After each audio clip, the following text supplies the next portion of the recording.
Zameer ಅಹಮದ್ಗೆ DCM ಸ್ಥಾನ ನೀಡುವಂತೆ ಆಗ್ರಹ, ರಹೀಂ ಖಾನ್ಗೆ ಸಚಿವ ಸ್ಥಾನ ನೀಡುವಂತೆ ಒತ್ತಾಯ. ಬೀದರ್ ತಾಲೂಕಿನ ಬಗ್ದಲ್ ಗ್ರಾಮದಲ್ಲಿ ಒಂದು ಪ್ರತಿಭಟನೆ ಮಾಡಲಾಗಿದೆ. ಮುಸ್ಲಿಂ ಹಾಗೂ ದಲಿತ ಪರ ಸಂಘಟನೆಗಳಿಂದ ಪ್ರತಿಭಟನೆ. ಸಮುದಾಯದ ನಾಯಕರಿಗೆ ನ್ಯಾಯ ಸಿಗಬೇಕು ಅಂತ ಆಗ್ರಹಿಸ್ತಾ ಇದ್ದಾರೆ. ಬಹಳ ದಿನಗಳಿಂದ ಅವರು ಕೇಳ್ಕೊಳ್ತಾ ಇದ್ದಾರೆ ಜಮೀರ್ ಅಹಮದ್ಗೆ ಡಿಸಿಎಂ ಸ್ಥಾನ ನೀಡಲೇಬೇಕು ಅನ್ನುವಂಥ ಆಗ್ರಹ ಹೆಚ್ಚಾಗಿರೋದು. ಸಚಿವ ಸ್ಥಾನವೇ ಸಿಕ್ಕಿಲ್ಲ. ಇನ್ನು ಮೊದಲ ಹಂತದಲ್ಲಿ ಸಚಿವ ಸ್ಥಾನ ಸಿಗ್ಬೋದು ಅಂತ ನಿರೀಕ್ಷೆ ಇತ್ತು. ಇವ್ರದ್ದೊಂದು ಆಡಿಯೋ ಬೇರೆ ವೈರಲ್ ಆಗ್ಬಿಡ್ತಲ್ಲ, ಇವರದ್ದು ಅಂತ ಹೇಳಲಾದ ಒಂದು ಆಡಿಯೋ ವೈರಲ್ ಆಗ್ಬಿಡ್ತು. ಹಾಗಾಗಿ ಒಂಚೂರು ಸಮಸ್ಯೆ ಆಗಿದ್ದುಂಟು. ಬಟ್ ಈಗ ಜಮೀರ್ ಅಹಮದ್ ಅವ್ರಿಗೆ ಕೊಟ್ಟರೆ ಡಿಸಿಎಂ ಸ್ಥಾನ ಕೊಡಿ ಅಂತ ಕೇಳ್ತಾ ಇದ್ದಾರೆ.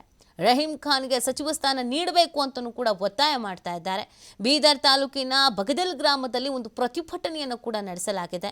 ಮುಸ್ಲಿಂ ಹಾಗೂ ದಲಿತ ಪರ ಸಂಘಟನೆಗಳಿಂದ ಈ ಪ್ರತಿಭಟನೆಯನ್ನ ಹಮ್ಮಿಕೊಳ್ಳಲಾಗಿದೆ. ಮತ್ತು ರಹೀಂ ಖಾನ್ ಅವರಿಗೆ ಸಚಿವ ಸ್ಥಾನ ಕೊಡಬೇಕೆಂದು ಮಾನ್ಯ ಎಐಸಿಸಿ ಅಧ್ಯಕ್ಷರಾದ ಮಲ್ಲಿಕಾರ್ಜುನ್ ಖರ್ಗೆ ಸಾಹೇಬರಿಗೆ ಹಾಗೂ ಮುಖ್ಯಮಂತ್ರಿಗಳಾದ ಡಿ.ಕೆ. ಶಿವಕುಮಾರ್ ಅವರಿಗೆ ಹಾಗೂ ಕೆಪಿಸಿಸಿ ಅಧ್ಯಕ್ಷರಾದ ಇಲ್ಲಿ ನಾವು ಬೀದರ್ ದಕ್ಷಿಣ ಕ್ಷೇತ್ರದ ಬಗ್ದಲ್ ಗ್ರಾಮದಲ್ಲಿ ನಾವು ಪ್ರತಿಭಟನೆ ಮಾಡುವ ಉದ್ದೇಶ ಏನಂದ್ರೆ, ಇಂದು ರಾಜ್ಯದ ಸರ್ಕಾರ ಬರಬೇಕಂದು ನಮ್ಮ ದಲಿತರದು, ಮೈನಾರಿಟಿ, ಅಲ್ಪಸಂಖ್ಯಾತರದು, ಶೋಷಿತ ಸಮಾಜ ಬಹಳ ಶ್ರಮ ಇದೆ.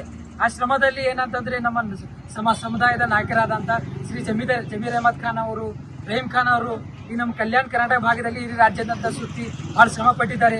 ಜಮೀರ್ ಅಹಮದ್ ಖಾನ್ ಅವರಿಗೆ ಡಿಪ್ಟಿ ಸಿಎಂ ಸ್ಥಾನ ಕೊಡಬೇಕು ಮತ್ತು ರಹೀಂ ಖಾನ್ ಅವರಿಗೆ ಸಚಿವ ಸ್ಥಾನ ಕೊಡಬೇಕೆಂದು ಮಾನ್ಯ ಎಐಸಿಸಿ ಅಧ್ಯಕ್ಷರಾದ ಮಲ್ಲಿಕಾರ್ಜುನ್ ಖರ್ಗೆ ಸಾಹೇಬರಿಗೆ ಹಾಗೂ ಮುಖ್ಯಮಂತ್ರಿಗಳಾದ ಡಿ.ಕೆ. ಶಿವಕುಮಾರ್ ಅವರಿಗೆ ಹಾಗೂ ಕೆಪಿಸಿಸಿ ಅಧ್ಯಕ್ಷರಾದ ಬಿ.ಕೆ. ಹರಿಪ್ರಸಾದ್ ಅವರಿಗೆ, ಡಾಕ್ಟರ್ ಜಿ. ಪರಮೇಶ್ವರ್ ಅವರಿಗೆ ತಮ್ಮ ಮಾಧ್ಯಮ ಮುಖಾಂತರ ಮನವಿ ಮಾಡ್ತೀವಿ. ಯಾಕಂದ್ರೆ ಮುಂಬರುವ ಚುನಾವಣೆಯಲ್ಲಿ ನಮ್ಮ ಕಾಂಗ್ರೆಸ್ ಪಕ್ಷಕ್ಕೆ ಒಂದು ಬಲ ತುಂಬಬೇಕಂದ್ರೆ ಈ ನಾಯಕರದ ಬಹಳ ಅವಶ್ಯಕತೆ ಇದೆ ನಮ್ಮ ಪಕ್ಷಕ್ಕೆ. ಅದಕ್ಕೆ ನಾವು ಈ ನಮ್ಮ ಕೂಗಿಗೆ ಒಗ್ಗಟ್ಟು ಅವರಿಗೆ